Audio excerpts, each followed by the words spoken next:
Bem-vindo ao Café com Cavanha. Estamos hoje com o Ibsen Flores, presidente da PPSA. Boa tarde, Ibsen. Boa tarde, Cavanha. Seja bem-vindo aqui ao nosso escritório. Obrigado. Aliás, vista linda, né? Muito vista bacana linda, aqui, muito realmente. Ibsen, quando a PPSA foi criada, ela tinha por base a Petrobras operadora única e a Petrobras com compromisso de 30% de investimento mínimo, né? Que existia para expressar, né? Isso. Depois isso mudou, que a legislação mudou, a governança dessa questão mudou, e hoje você tem outras empresas, tem Shell, Statoil e tal. Como é que isso ficou assim, no modelo de governança e de condução da PPSA? Cavanha, inicialmente, né, acho que era interessante a gente contextualizar o papel da Pressal Petróleo, assim, para os espectadores, né, fazer um nivelamento. A Pressal Petróleo foi criada por lei em 2010, junto com a lei da partilha, mas ela começou a operar de fato em 2013, com a assinatura do primeiro contrato de partilha, que era o contrato de Libra, com a operadora única Petrobras, como você falou.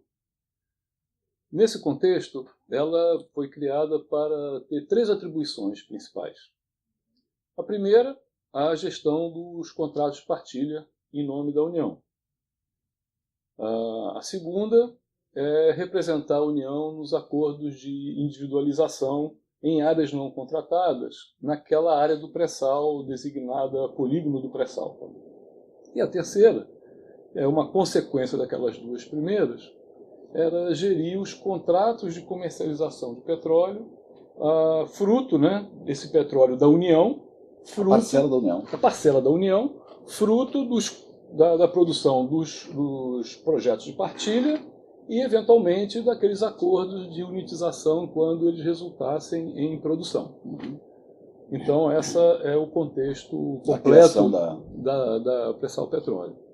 Voltando, então, à sua pergunta, em 2013 se iniciou o primeiro contrato de partilha. A Pressal Petróleo foi, de fato, fundada fisicamente, né, e contratou profissionais no mercado, profissionais experientes da indústria do petróleo, para participar desse trabalho de gestão dos contratos de partilha inicialmente. O pessoal da Pressal Petróleo, junto com o consórcio lá de Libra, iniciou o trabalho baseado na sua experiência profissional e nos preceitos legais. Porque era a primeira vez que estava sendo feito Primeira isso. vez que estava sendo feito no Brasil. Não havia ainda procedimentos nem experiência nacional disso. Esses profissionais, muitos deles já tinham experiência em contratos de partilha ao redor do mundo, né? Até com mais de 10 anos em contrato de partilha, e começaram os trabalhos. Isso foi desenvolvido, né? Esse trabalho foi desenvolvido aí nos 3 primeiros anos da Pressal Petróleo, juntamente com o mapeamento de processos, que foi também iniciado ao longo desses 3 anos.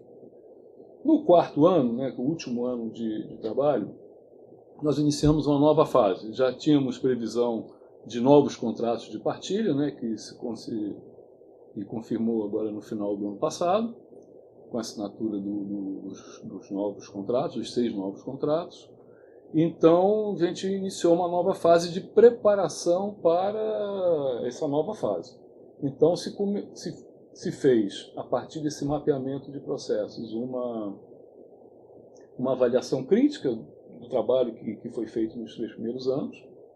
Essa avaliação crítica resultou numa padronização, numa otimização desses processos e numa padronização após essa otimização. Da gestão dos contratos. Da gestão dos contratos. Principalmente a parte contábil, fiscalizatória. Exatamente. Todos esses processos, todos os processos que rodam na gestão, né, que são muitos, foram analisados e otimizados e, consequentemente, padronizados. Isso está servindo de base para a contratação daquele sistema de gestão de projeto de partilha, o famoso SGPP, que está em licitação atualmente, que vai dar automatização de toda essa gestão, da rotina desse trabalho. Em paralelo, ao longo desse último ano também, nós fizemos um processo seletivo, contratando mais 14 profissionais experientes da indústria do petróleo. Então, eu diria que o advento da gente ter mais 6 contratos hoje, né, e vai ter mais alguns ao longo desse ano, né? Os operadores não são sempre a Petrobras, tem São novos operadores. A gente está preparado, temos procedimentos, temos padrões.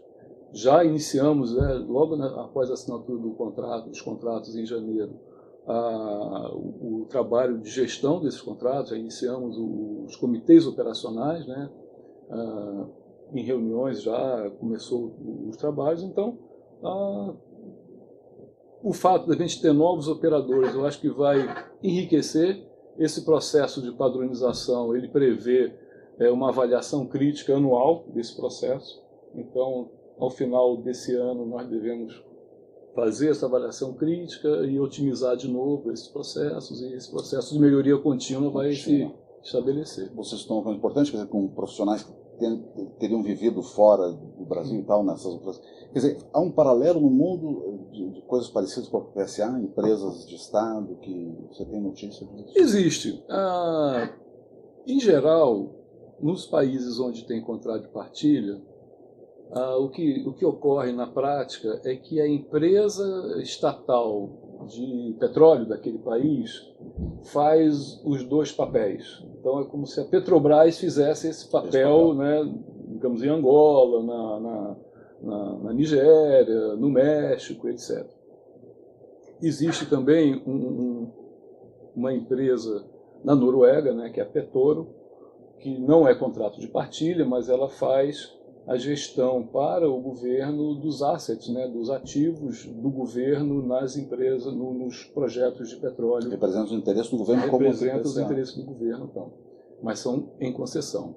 Então, no Brasil, como a Petrobras foi designada naquela época, né, como operadora única, e ela é uma empresa de capital aberto, ela não é 100% estatal, se identificou a necessidade, então, de ter uma outra entidade, né?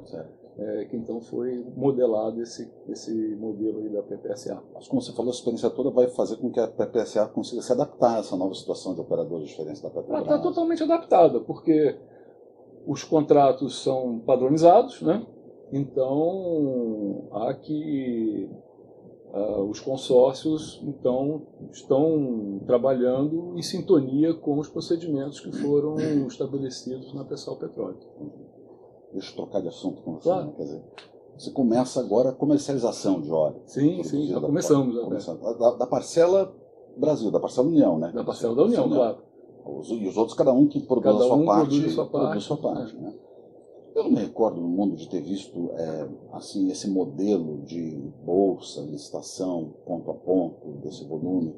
Quer dizer, o que eu vi, por passagens rápidas, é que os traders, você pegava um trader e dava para o trader, por eficiência, o que ele vendesse, você ficava com a parte e tal, né? Enfim, um modelo um pouquinho diferente. Como é que isso está acontecendo? Isso foi uma formulação legal, né? Como eu falei no início. A Pressal Petróleo precisa fazer a gestão dos contratos de comercialização. No modelo original, previsto na lei, e no primeiro regulamento, né, do CNPE, era previsto, como você citou, era prevista a contratação de um agente comercializador. Era obrigatória a contratação de um agente comercializador, segundo determinadas regras que foram estabelecidas pelo CNPE.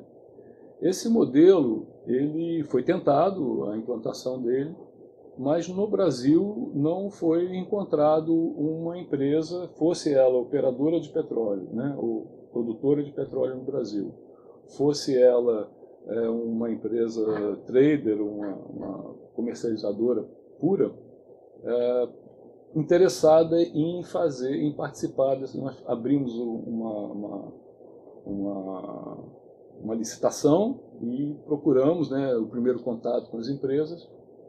As que responderam negativamente. Inclusive, inicialmente, a Petrobras. Pela lei, a Petrobras tinha preferência em ser o agente comercializador sem licitação. Se não fosse a Petrobras, teria que ser aberta uma licitação para contratação desse agente comercializador. A Petrobras também não se interessou.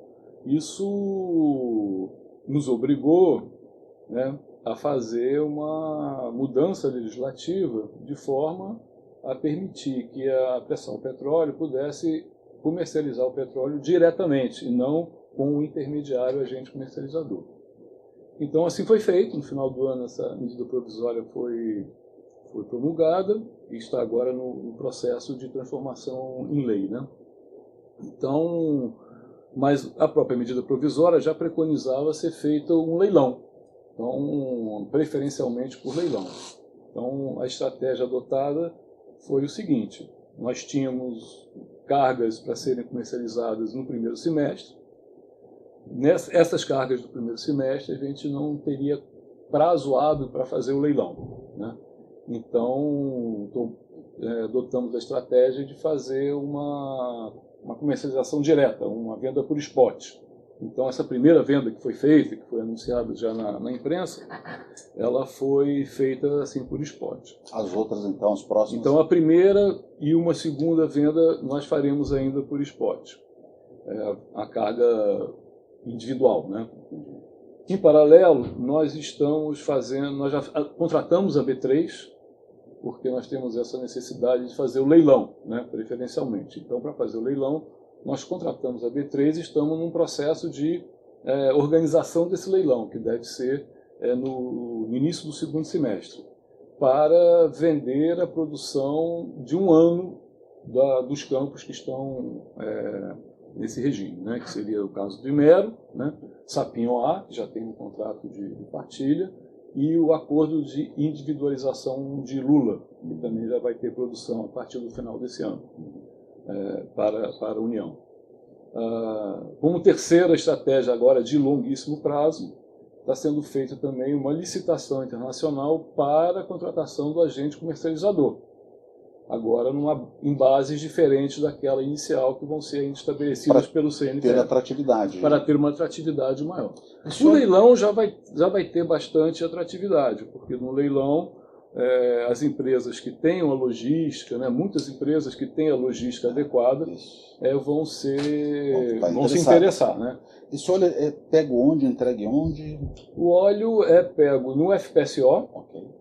E é entregue no FPSO. Então, quem comprar o petróleo precisa ter um navio aliviador. Um shuttlezinho. O navio aliviador adequado para a Bacia de Santos, aqueles navios com posicionamento, né, para retirar o óleo. E transportar para uma base. Transportar para onde ele achar melhor. Ele pode exportar, inclusive. Pode exportar, inclusive.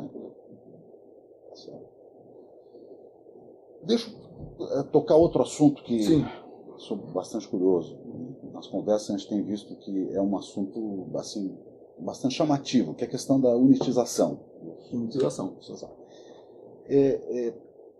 Fora do Brasil, algumas experiências que eu tive, a coisa é muito simples. Você cuba, o engenheiro reservatório, né, falando isso para você, você cuba aquele negócio, as práticas já estão bastante consolidadas, é bastante simplificado e pouco formal. Não formal do ponto de vista legal, formal assim da complexidade. Tenho visto no Brasil assim, é uma coisa um pouco mais complexa. Como é que isso está sendo? Não, no Brasil, nós estamos seguindo as práticas internacionais referentes à unitização. Então, o que ocorre, né, tanto no Brasil quanto no resto do mundo, nessas questões, os interesses, nesse caso, são interesses conflitantes. Quem tem o bloco, tende a procurar maximizar a sua parcela, e quem está do lado de fora, ou de um outro bloco, no nosso caso é a área não contratada, que nós tratamos, né? Isso é importante. A Pressal Petróleo, ela só trata das áreas não contratadas. Ela representa a União. Então, se a área é não contratada, aquela parcela do reservatório está fora, pertence à União. Então, a Pressal Petróleo representa a União nesse caso, né? Se for a unitização entre dois blocos concedidos, os dois consórcios é que vão fazer o mesmo procedimento de negociação das áreas, de ver o percentual da jazida está em cada área. Então, nós seguimos as práticas internacionais, isso é totalmente regulamentado pela ANP. A ANP, inclusive, renovou, né, fez uma nova resolução no ano passado referente a isso. Nós estamos seguindo essas resoluções. Mas isso demora um pouquinho mais do que o normal, não? Olha, isso demora bastante, mas não demora mais do que o normal. Isso Isso eu tenho conhecimento de unitizações, inclusive no oeste da África, de mais de 10 anos que não se resolveram. Então, é assim mesmo, né? E no nosso caso, nós já fizemos 4 acordos, né? Já tem 4 acordos assinados, delimitados. Quantos mais vem pela frente? Tem vários pela frente, tem vários. Toda vez que um concessionário identifica que a jazida que ele está explorando extrapola a sua área, ele comunica a ANP. Quando essa área está no polígono do pré-sal, a ANP nos comunica e então nós começamos esse trabalho de estudo junto ao concessionário, ou no caso, se for um contrato de partilha, ao contratado para fazer esse trabalho. Então isso é complexo, são estudos de reservatório que não são tão simples quanto cubar uma área, que envolve interpretações geológicas, envolve estudos, envolve perfuração de poços e interpretação de testes de produção, enfim. É um trabalho bem técnico, bem complexo. Realmente, o histórico que eu tenho, né, nesses 4 anos é que esses 4 que foram já formalizados e assinados, eles correram aí razoavelmente bem, então satisfatório. Vou fazer uma última pergunta para você. Pois não. A PPSA pode ser uma operadora? Não, a PPSA não pode ser uma operadora.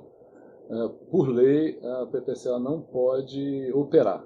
Ela tem que sempre trabalhar defendendo os interesses da União num contrato de partilha, fazendo a gestão do contrato e tendo sempre uma operadora ou um consórcio com uma empresa que é escolhida pelo consórcio para operar. Nunca a Pessoal Petróleo será operadora. Desejo agradecer, Gibson, pela Eu que agradeço a sua vinda e a oportunidade de estar aqui com você. Obrigado. Mais uma vez. Grande abraço. Acompanhe o Café com Cavanha pela IP Brasil.